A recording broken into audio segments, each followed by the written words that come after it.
Bonne journée. Quand les humains quittent la maison pour aller travailler, les animaux domestiques laissent tomber toute façade et profitent enfin de leur liberté.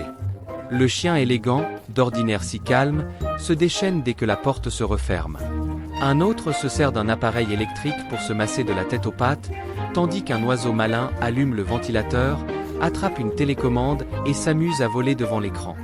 Chacun trouve sa manière de s'occuper, sauf un petit chien fidèle qui reste assis devant la porte, attendant patiemment le retour de son maître. Même lorsqu'un autre animal tente de se rapprocher de lui, il l'ignore totalement. Le soir venu, quand le maître rentre enfin, le chien fidèle accourt, heureux de pouvoir jouer, mais découvre avec stupeur qu'un nouvel arrivant l'accompagne.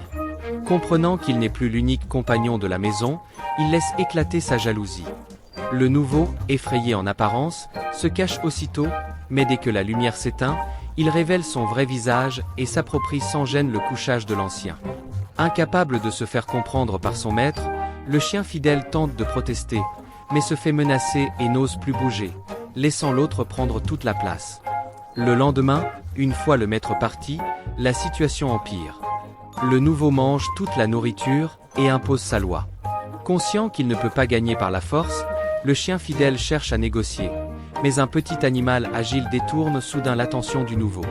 Celui-ci se précipite, rate sa cible et brise un objet précieux. Voyant cela, le chien fidèle a une idée. Il commence à saccager la maison, certain que la faute retombera sur le dernier arrivé. Pris au piège, le nouveau cède et accepte de lui obéir, allant jusqu'à le suivre comme un subalterne lors des promenades. Au parc, profitant d'un moment d'inattention, le nouveau attire le chien fidèle vers une clôture endommagée et l'entraîne hors du parc. Après une course effrénée, il l'abandonne dans une benne avant de tenter de s'enfuir. Mais un animal sans poil surgit et entraîne le chien fidèle dans un territoire hostile. Le nouveau, trop confiant, se fait voler son collier d'identité et comprend trop tard qu'il se trouve sur le territoire d'animaux errants. Il prend la fuite, laissant l'autre derrière lui. Pris de remords, il revient avec les agents chargés de capturer les animaux sans foyer. Tous s'enfuient, mais sans collier, les deux chiens sont arrêtés et conduits vers un centre. En chemin, une série d'événements chaotiques éclate. De petits animaux attaquent le véhicule, sèment la panique et provoquent un accident. Les cages s'ouvrent, permettant une évasion spectaculaire. Pour survivre, les deux chiens prétendent détester les humains et affirment avoir rompu tout lien avec leur ancien foyer. Leur mensonge séduit un groupe d'animaux rejetés qui acceptent de les aider, à condition qu'ils rejoignent leur bande. Conduits dans un monde souterrain, ils découvrent un royaume peuplé de créatures abandonnées, nourries par la rancœur et la survie. Pour être acceptés, ils doivent subir une épreuve dangereuse. Au moment critique, la vérité éclate, leur passé est révélé, la confiance brisée. La situation dégénère, une lutte éclate, les structures s'effondrent et la panique s'installe. Profitant du chaos, les deux chiens s'enfuient par les conduits, poursuivis de toutes parts. Acculés au bout du réseau, sans issue, ils n'ont d'autre choix que de sauter dans l'inconnu, tandis qu'au même moment, ailleurs, les preuves de leur identité refont surface et que leur destin reste suspendu, entre peur, espoir et rédemption. Arrivé au bord du toit, la menace devient réelle, comme s'il allait être jeté dans le vide, mais l'autre reste provocateur et impassible. La situation dégénère jusqu'au moment où la petite chienne, à bout, se précipite pour intervenir. Par chance, un yacht passe à cet instant précis. Le plus costaud réussit à grimper à bord, tandis que l'autre est violemment repoussé par le souffle du bateau et manque de disparaître dans les flots.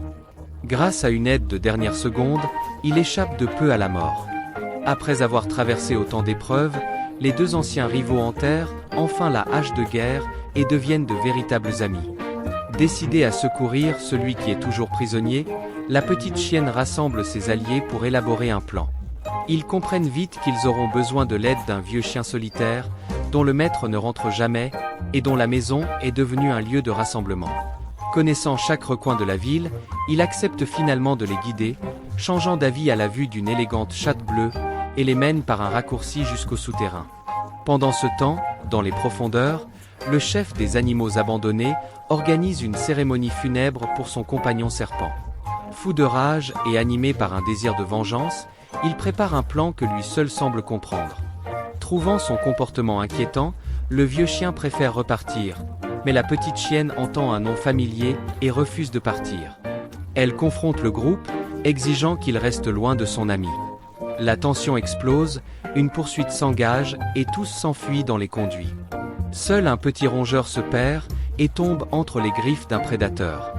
On tente de convaincre la petite chienne d'abandonner, de trouver un autre compagnon qui lui ressemblerait, mais pour elle, il est irremplaçable. De leur côté, les deux amis débarquent près d'une usine de saucisses et s'y glissent discrètement.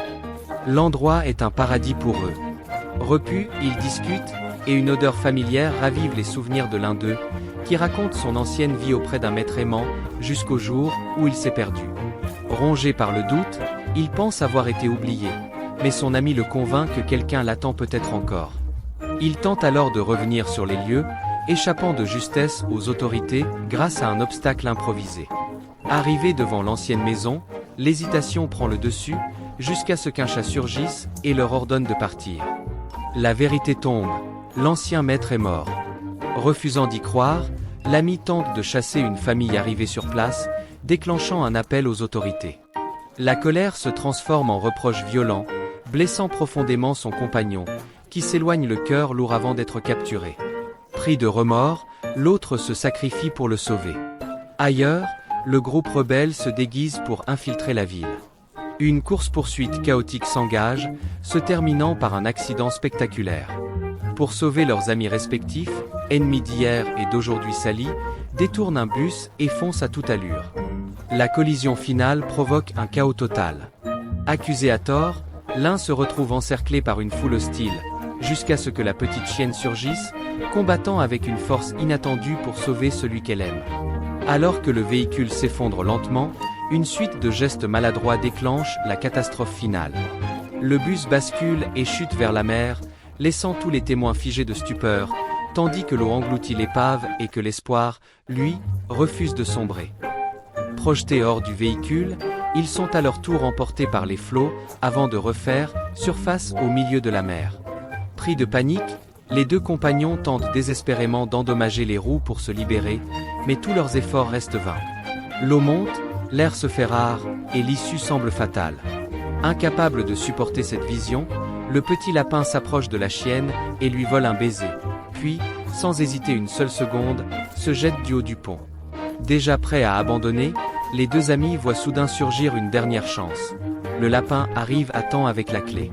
L'un d'eux la saisit aussitôt et ouvre la cage, leur permettant de remonter à la surface in extremis.